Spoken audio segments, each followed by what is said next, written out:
Now, I'm going to now switch to some more, well, maybe I'll put this in here. Okay. Oh, yes, I have a little causal theory, I guess you could call it. It is tempting to attribute these changes in the direction of things, in the wind direction, to globalization. After all, globalization has been blamed for everything else, right? It's been held responsible for all the goods and all of the bads of what's going on for the last 20 or 30 years. So why not apply it to the political sciences? Especially if you take the additional step of connecting globalization and democratization, particularly, of course, the democratization that has occurred first in Southern Europe, then Latin America, Asia, and even parts of Africa since the mid-1970s. Because democratization presumably brings not only a convergence in a good deal of the subject matter, which tends to dominate political science, particularly, of course, elections, competitive elections, and parliamentary and other institutions, but it presumably also brings with it a greater disposition to tolerate and even encourage the discipline of political science as such. So both our subject matter and the infrastructure, if you wish, of tolerance and support then presumably increases with democratization, and that's responsible for a good deal of what we are observing. And of course, IPSA is a good example of a container, so to speak, where you have, I must, as a footnote, I was very, very impressed by the IPSA meeting in Santiago de Chile, because for the first, I've gone, I think, now to 3 or 4 IPSA meetings, and usually IPSA will hold a meeting somewhere and it's completely disregard the local students and the local politics. So it's IPSA comes and it installs itself in Quebec, and you wouldn't know where you were. You certainly wouldn't know, wouldn't have. Whereas, thanks to Manuel Antonio, I gather he had some problems with the higher authorities of IPSA. Manuel Antonio. No, I get later. But thanks to Manuel Antonio Garreton, that meeting of IPSA was very self-conscious, opened up to local students and even with resources to bring graduate students from other Latin American countries. So that was, I think, a very admirable example of a global institution, but one that made a specific effort to connect with and to ensure that its Congress was also, so to speak, open to the natives. And this one is clearly open to the natives. That seems to have been built into the original design. But one thing that has impressed me even more than globalization is the regionalization of political science. This may have something to do, as often mentioned in a moment, with my own particular peculiar career. But it is very important if we look at the development of Europe as an alternative pole of inspiration, innovation, especially with regard to not so much methods, but with regard to concepts and theories. The development of the ECPR is absolutely central to that. So it suggests that if you are out there in the South or in the East, it is desirable to combine with other Southern or other Eastern countries and to create a regional level of aggregation, which then provides a forum for the discussion of alternative conceptualizations, etc. Latin America, of course, has done a lot of that. Flaxo, Claxo, this new ALACIP, Asociación Latinoamericana de Ciencia Política. No? Okay. So this seems to me to be an interesting trend. So you don't move simply from a national political context to the global, but this regional level of aggregation, I think, strengthens the appeal and the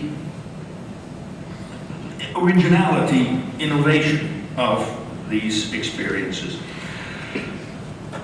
And then, of course, if you're really lucky, your region will acquire a university which is genuinely regional. And that's where I've been teaching for some time, at the European University Institute and also the Central European university. So in addition to having an association and periodic meetings at the regional level, you also have an institution that is pumping out graduate students who then find jobs all over your region. And that seems to me is another important feature of what has been happening to European and perhaps in the future Latin American political science.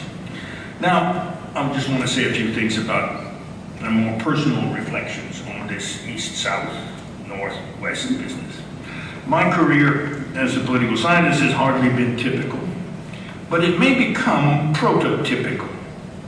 The future political scientists will be much more likely to be educated in and to teach in several different countries, and not all of them will just be inside the West or inside the North. He or she is much more likely to have teachers and colleagues tout azimut and will become routine to participate and design and to execute research in collaboration with Easterners and Southerners. Or, if that proves too burdensome for financial or other reasons, his or her footnotes and citations will increasingly contain works in other languages and from other continents.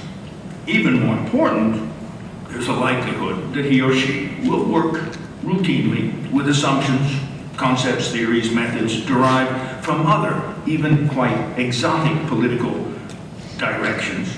And he may even be doing so eventually without any awareness of having borrowed them from the South or the East. In other words, they become so inserted within the corpus of the discipline that nobody pays any attention anymore to the origin of these things.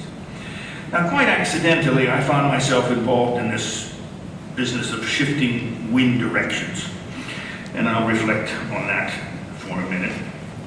And I began literally, I think it was 1 week after I arrived in Berkeley, from Switzerland, of all places. Ernst Haas needed somebody who could speak Spanish.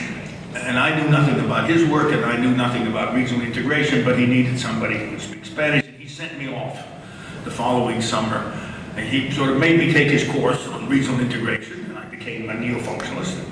Remain so to this day. And then he sent me off to the Central American Common Market and down to Montevideo to the ALAC, the Latin American Association of Free Trade.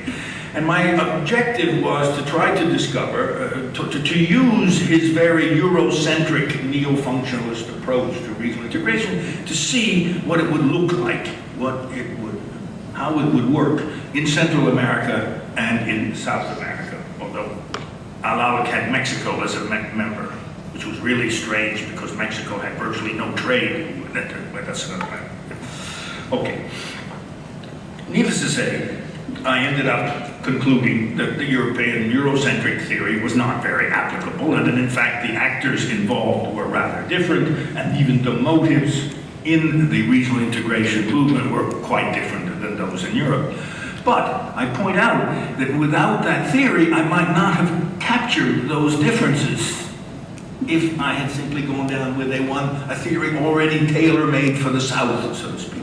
And even more interesting, when I got back, and several years later, I started to revise my thinking about European integration, I found it strongly influenced by what I had discovered in Central America and Latin America. So in a sense, those failed comparison, if you wish, turned out to be extremely important in revising one's thinking about obviously the major case, namely Europe.